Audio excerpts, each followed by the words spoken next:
deryalar işin, dağ davanlar bizi. Ana yurtum makanim, diyarımga barğum ba menim. Kimdi benim tükülgen,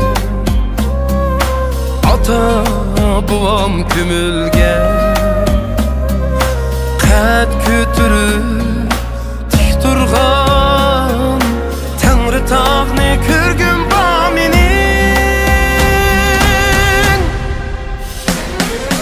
Qozgalgın Uygur emek, vatan qoldun hergiz ketmegey.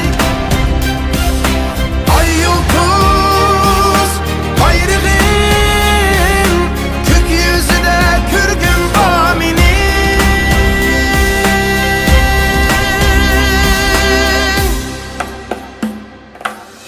yigit xorlanğan,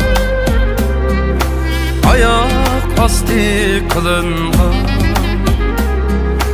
ezilgen şu xalqının qo'llarini suygum ba menin.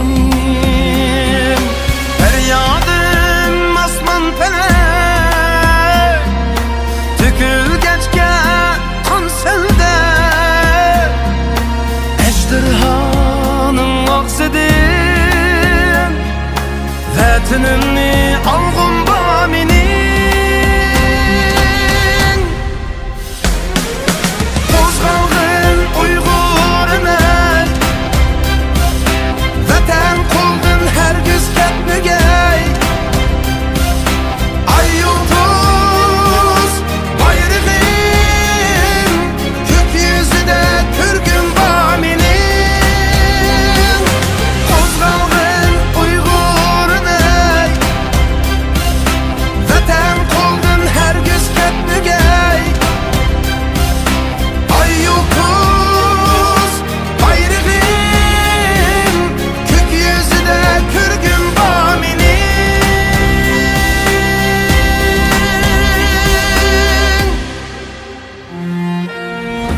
Vətənimə, ey Allah, bolğay sən özün panah.